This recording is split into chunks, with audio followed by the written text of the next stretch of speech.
नमस्कार, जय श्री महाकाल मित्रों। मैं पुरोहित आपके अपने YouTube चैनल आगुर विज्ञान में आपका फिर से स्वागत करता हूं। मित्रों, जैसा मैंने आपको कहा था कि हमारी संस्कृति के प्रचार प्रसार हेतु विभिन्न प्रकार की आपको साधनाओं की जानकारी मैं दूंगा, लेकिन सारी साधनाएं तो आपको फेसबुक पर नहीं हो सकती है। ये गुरु शिष्य परंपरा के अंतर्गत होती है, तो किसी भी शक्ति की साधना तो ऐसे संभव नहीं है, बिना गुरु दीक्षा के हो भी नहीं सकती है। कितना भी प्रयत्न करो, सफलता के लिए गुरु का मार्गदर्शन आवश्यक होता है। लेकिन क्योंकि यंत्र विज्ञान आप लोग घर पे रहकर भी कर सकते हो और उसके अंदर कोई बड़ी बाधाएं नहीं आती है।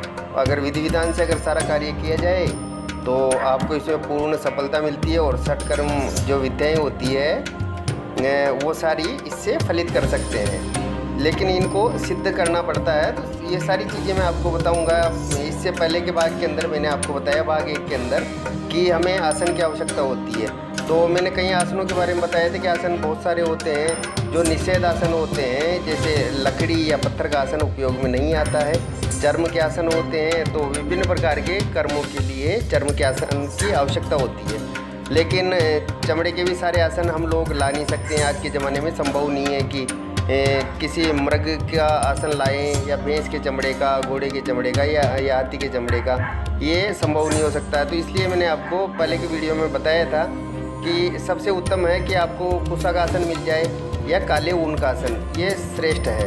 अब आगे के बात को आगे बढ़ाते हुए, वीडियो लंबा ना हो, तो आज आपको मैं तिथियों के बारे में और दिशाओं के बारे में ये जानकारियाँ देता हूँ। तो आप पूरा वीडियो देखते रहिए और ऊपर आई बटन के ऊपर क्लिक करके आप जो पुराना वीडियो है भाग 1 का, वो भी आप देख सकते हैं। तो मित्रों, ज़्यादा से ज़्यादा हमारे चैनल को आप अधिक से अधिक मित्रों के साथ शेयर करें और सब्सक्राइब करें, ताकि आने वाला जो वीडियो है वो आपको पहले से नोटिफिकेशन के द्वारा पता चल जाए कि नया वीडियो आने वाला है। तो आप ज़्यादा से ज़्यादा शेयर भी करें, ताकि हमारी संस्कृति का अधिक से अधिक लोगों में प्रचार प्रसार हो और इसका जो विधान आपको बताया जा रहा है इसका खुद अनुभव करें। किसी के देखिए झांसे में फंसने की ज़रूरत नहीं है, ना पैसा बर्बाद करने की ज़रूरत है। आपके घर पे रह के आप सारे इलाज, ऊपरी बाधाओं का, और कोई समस्या आ रही है, सबका इलाज आप घर पे रह के कर सकते हैं। तो उसके लिए ही हमारा ये प्रोग्राम चलाया जा रहा है। आप ज़्यादा से ज़्यादा संख्या में इससे जुड़िए, हमारी संस्कृति का प्रचार प्रसार हो। और देखिए, अगर कोई झूठे बाबाओं के चक्कर के अंदर फंस के पैसे लुटा के और बर्बाद होता है, तो उसकी आस्था खत्म होती है। आस्था खत्म होने से हमारे धर्म के प्रति भी आस्था खत्म होती है। तो आस्थाओं से जुड़ा रहे, खुद अनुभव हो व्यक्ति को। तो ये सारी चीज़ें करने के लिए उद्देश्य ही हम लोगों ने ये एक मिशन शुरू किया है। तो आप अधिक से अधिक अपने मित्रों को भी इसकी जानकारियाँ शेयर करें, ताकि ज़्यादा से ज़्यादा लोगों को फ़ायदा पहुँचे। तो ठीक है, आज के प्रोग्राम में हम आगे बढ़ते हैं। कर्म करने के लिए कौन सी दिशा का चुनाव किया जाता है, तो आज आप यही चीज़ देखेंगे। देखिए, षटकर्म ये जो होते हैं, विद्याएँ होती है, 6 प्रकार की होती है।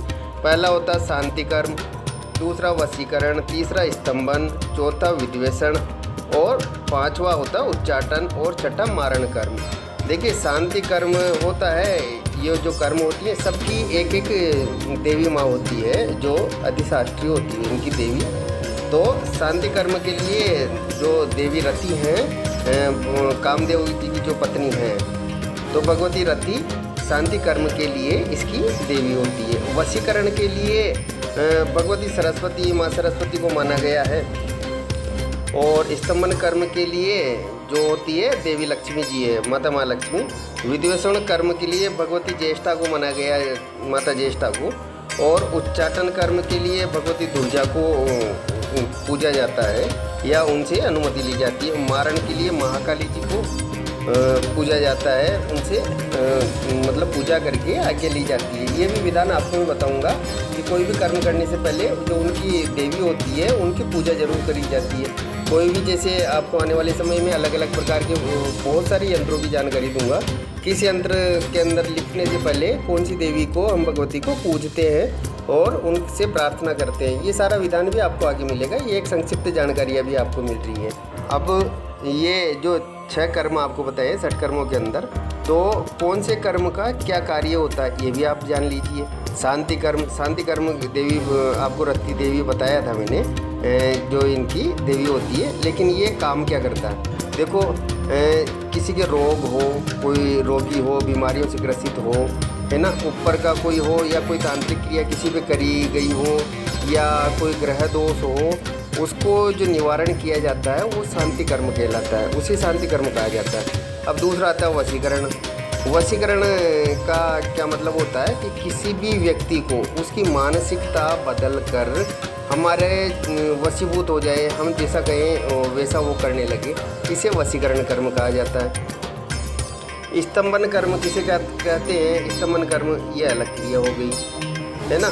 तो स्तंभन कर्म का मतलब होता है कि किसी का कोई भी कार्य चल रहा हो उसे रोक देना, कोई क्रिया चल रही है उसे रोक देना, ये स्तंभन। स्तंभन का मतलब होता है रोकना, ये स्तंभन कर्म कहलाता है। विद्वेषण कर्म, विद्वेषण क्या होता है? तो इसका मतलब होता है कि दो लोग हैं, उनके अंदर बहुत अच्छा प्रेम है, बहुत अच्छे मित्र हैं, प्रेम उनके अंदर बहुत गहरा है, एक दूसरे के ऊपर जान छिड़कने वाले, तो उन दोनों के अंदर दुश्मनी पैदा करा देना, आपस के अंदर मनमुटाव पैदा करा देना। जैसे कोई दोनों भाई हैं, दोनों में आपस में कोई करा देता है, या पति पत्नी है कोई करा देता है, या कोई ऐसे दो लोग हैं जो जिनके अंदर बहुत मित्रता होती है, तो उनके बीच के अंदर एक दरार, दुश्मनी पैदा करा देना। लेकिन कभी किसी पे ऐसा नहीं करना चाहिए। ये कर्म किस लिए हम लोग उपयोग कर सकते हैं कि कोई दो दुष्ट व्यक्ति हैं जो पूरे समाज को प्रताड़ित कर रहे हैं, या दोनों मिलके और बहुत लोगों का बुरा कर रहे हैं, तो उसके लिए हम कर सकते हैं कि ये दो लोग हैं साले, अगर अलग भी हो जाएंगे ये लोग तो कम से कम उद्धार होगा समाज का, ये ऐसी गलत क्रियाएं करना बंद कर देंगे। और फिर इसके आगे आता उच्चाटन कर्म। उच्चाटन कर्म क्या होता है? उच्चाटन कर्म होता है कि कोई व्यक्ति किसी जगह पे रह रहा है, किसी मकान पे रह रहा है, अगर उस पर उच्चाटन कर्म अगर हो जाता है, ये क्रिया हो जाती है, तो उस जगह पर उसका मन नहीं लगेगा, वहाँ पे उसको घबराहट होने लगेगी, उस जगह को छोड़ के भगने का मन करेगा। मतलब किसी भी व्यक्ति को या किसी को भी जिस स्थान पे रह रहा है वहाँ से उसको छुड़वा देना, उस स्थान से उसका मन हटवा देना, यही उच्चाटन कर्म होता है। अब मारण कौन सा होता है? मारण कर्म तो किसी के भी प्राण ले लेना, ये मारण कर्म होता है। लेकिन हम मारण कर्म ऐसा नहीं कि किसी भी जनसाधारण के ऊपर ये क्रिया की जाती है, नहीं तो परिणाम खुद को ही भुगतने पड़ते हैं। मारण कर्म किस पे किया जाता है? मारण कर्म किया जाता है हमारे ऊपर कोई बीमारियां हैं, कोई ऊपरी बाधाएं हैं, उनका मारण कर्म करना चाहिए ताकि हम लोग आराम से शांतिपूर्वक जीवन यापन कर सकें। तो इसी के लिए ये सब चीज़ें बताई गई है। तो इसके ऊपर देखो, ये एक वैदिक श्लोक भी है, आपको सुनाता हूँ, वो श्लोक भी सुनाता हूँ। शांतिवश्ये स्तंभनानि विद्वेषणोच्चाटने तथा मारणान्तानि संसन्ति षट्कर्माणि मनीषिणः।